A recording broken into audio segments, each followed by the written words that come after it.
anak-anak, selamat pagi semuanya. Apa kabar kalian? Semoga sehat-sehat saja. Baik, pada hari ini kita akan bertemu dengan materi mengenai kode akun.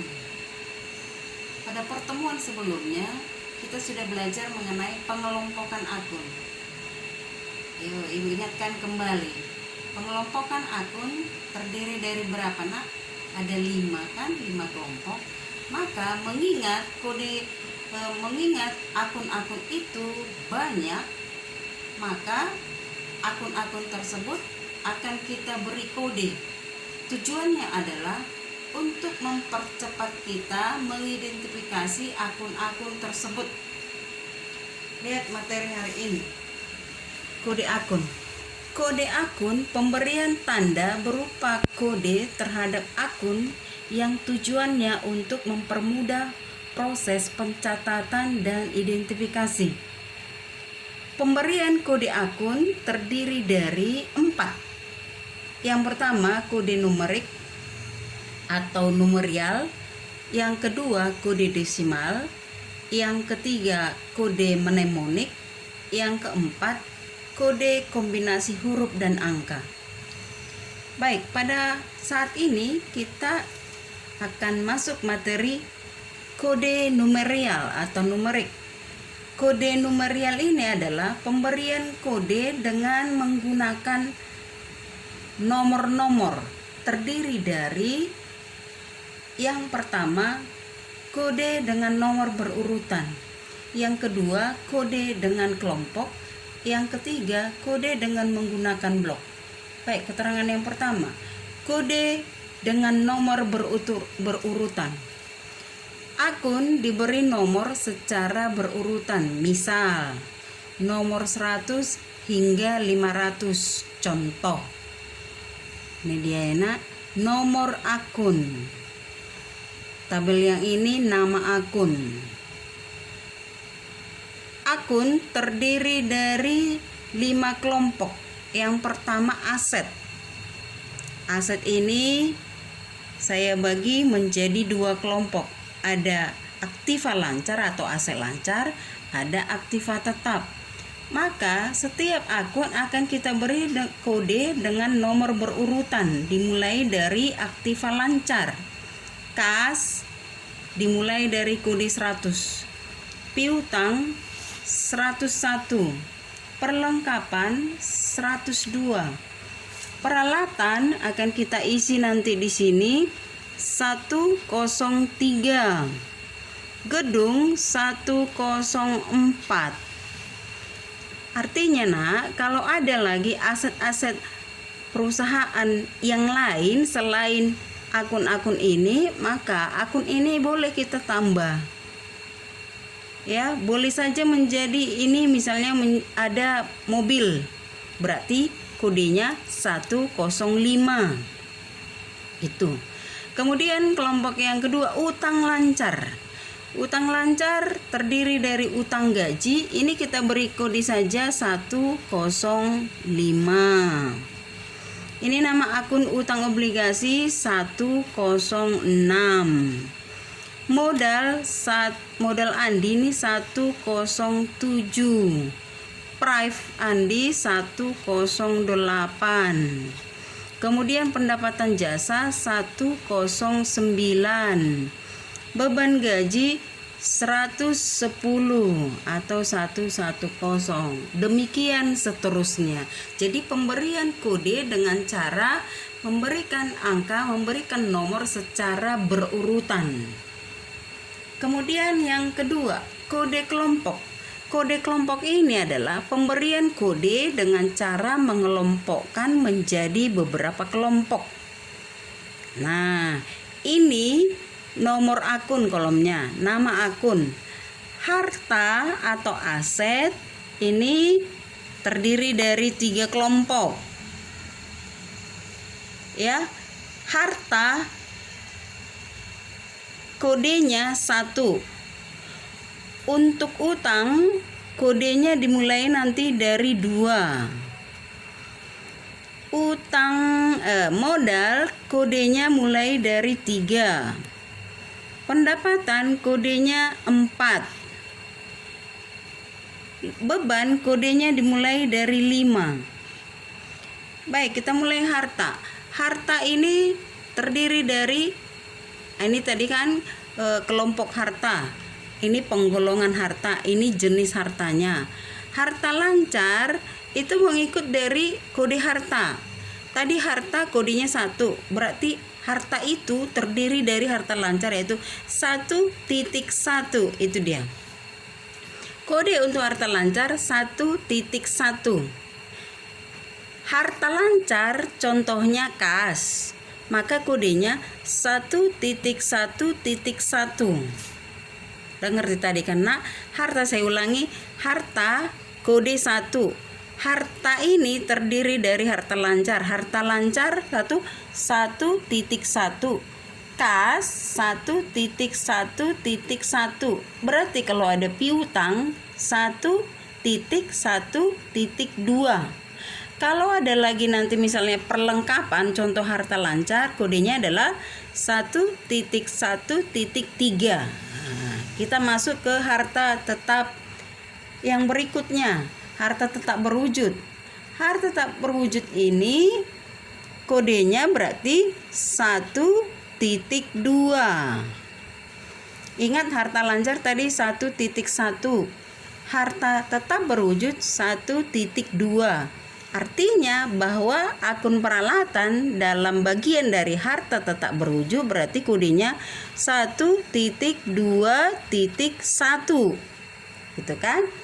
Kalau ada misalnya nanti di sini gedung, contoh dari harta tetap berwujud, berarti kodenya 1.2.2. Artinya gedung ini bagian dari harta tetap berwujud. Lalu yang berikutnya harta tetap tidak berwujud, berarti kodenya 1.3. Contoh akun harta tetap tidak berwujud ini adalah goodwill. Berarti kodenya adalah mengikut dari sini 1.3.1. Kira-kira seperti itu. Lalu kelompok yang berikutnya utang. Utang tadi pengelompokan yang kedua. Berarti utang ini terdiri dari utang jangka panjang. Berarti kodenya 2.1. Nah, itu untuk jangka pendek. Untuk jangka panjang berarti 2.2. Contoh akun utang jangka pendek, utang gaji, berarti kodenya adalah 2.1.1. Contoh utang jangka panjang adalah 2 utang obligasi ya, 2.2.1. Lalu modal dimulai dari kode 3. Karena ini modalnya adalah perseorangan, maka langsung saja 3.1.1. Pref Andi 3.1.2.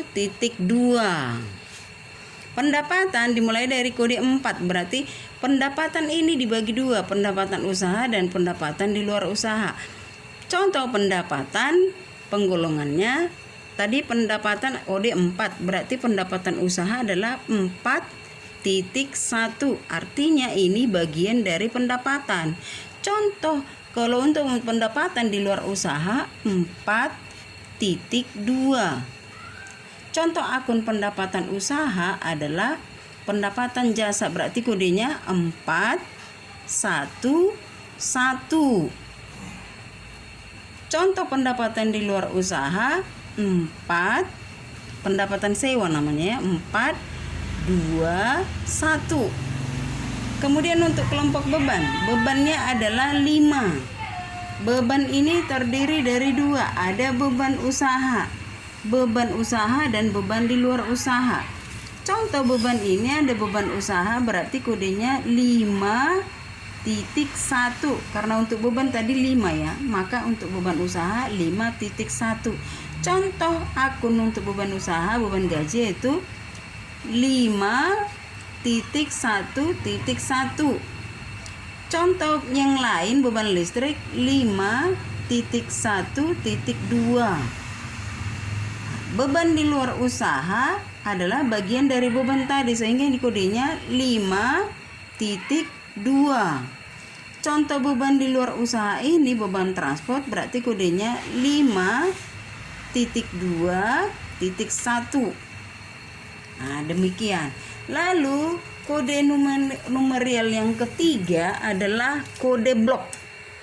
Kode blok ini adalah pemberian kode dengan cara pemberian blok. Masih ingat pengelompokan akun pada pertemuan yang lalu kan? Pengelompokan akun terdiri dari 5 kelompok. Ada akun harta, ada akun utang, ada akun modal, ada akun pendapatan, ada akun beban.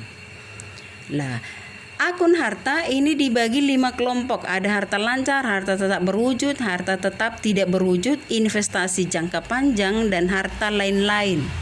Maka pemberian kode untuk kode blok ini yang pertama, ini nomor akun, ini nama akun. Lalu untuk harta kita blok dia 100 hingga 199, artinya 100 hingga 199 ini pengelompokan untuk harta. Ingat, harta itu tadi dibagi 5, maka kode ini terdiri dari 100 kode. Kita bagi menjadi 5 kelompok harta. 5 kelompok harta. Berarti 100 hingga 120, ya, 100 dibagi 5 berarti tiap kode ada 20 kode, berarti 100 hingga 120 ini untuk kode harta lancar, ya, harta lancar. 121 hingga 139 ini untuk investasi atau harta tetap berwujud. Perhatikan pemberian kode ini. Lihat, harta 100 hingga 199. Berarti untuk kelompok harta ini terdiri dari 5, 1, 2, 3, 4, 5. Berarti harta terdiri dari harta yang pertama, harta lancar, kodenya dari 100 hingga 120. Contoh dari harta lancar adalah kas, maka kodenya adalah 101. Lalu harta tetap berwujud, ini tadi harta lancar sampai 120 kan. Harta tetap berwujud itu dimulai dari 121 hingga 139. Untuk harta tetap tidak berwujud berarti sambungan dari sini, ya. 140 hingga 159. Untuk investasi jangka panjang sambungan dari sini berarti 160 hingga 179. Untuk harta lain-lain sambungan dari sini berarti 180 hingga 199. Itu artinya bahwa untuk harta dimulai dari kode 100 hingga berakhir di 199. Baik, yang berikutnya contoh harta lancar kas. Nah, ini kodenya. Contoh harta tetap berwujud, ini bloknya, ya. Berarti untuk peralatan kodenya 121. Dimulai dari sini, ya. 121 atau boleh saja 122 diawali. Harta tetap tidak berwujud, kodenya kan bloknya dari sini 140 hingga 159. Itu artinya contoh akun harta tetap tidak berwujud, contoh goodwill, berarti dimulai dari kode 140. Mulai dari sini, ya. Kalau ada nanti misalnya hak paten contoh harta tetap tidak berwujud berarti kodenya 141. Ini hak paten kalau ada contoh harta tetap tidak berwujud. Lalu yang berikutnya investasi jangka panjang. Contoh akunnya sertifikat deposito.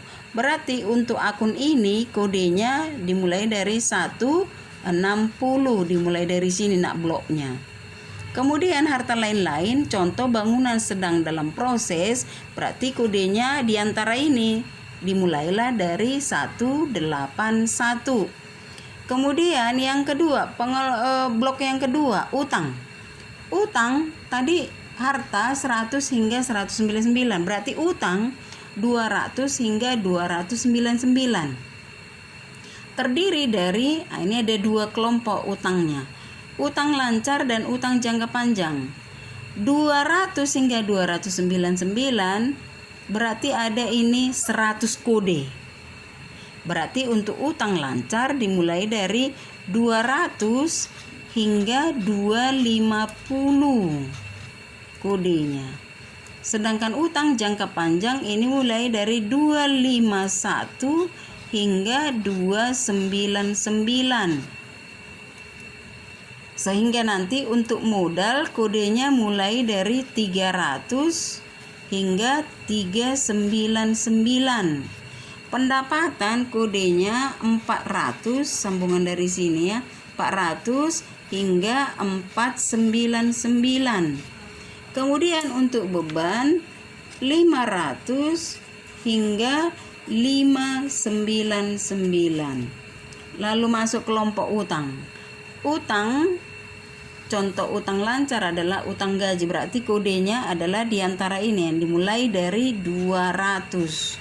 Kemudian utang jangka panjang, contohnya utang obligasi, kodenya di blok diantara 259 hingga 299, berarti kodenya 251. Demikian seterusnya. Kalau modal ini misalnya modal Andi, berarti kodenya 300. Kalau ada modal Andi, karena perusahaan ini adalah perusahaan perseorangan. Kemudian ada prive Andi, berarti kodenya nanti adalah berapa? 301. Kemudian pendapatan, kodenya 400 hingga 499, dibagi dalam dua kelompok. Pendapatan ini ada pendapatan usaha dan pendapatan di luar usaha. Berarti untuk pendapatan usaha kodenya 400 hingga 450. Pendapatan di luar usaha berarti 450 hingga 499. Jadi untuk pendapatan usaha, contoh akunnya pendapatan jasa, berarti kodenya adalah 400. Demikian seterusnya. Nah, anak-anak silakan kerjakan tugas yang ibu berikan di GC, boleh dikirimkan di WA. Ibu tunggu. Salam sehat.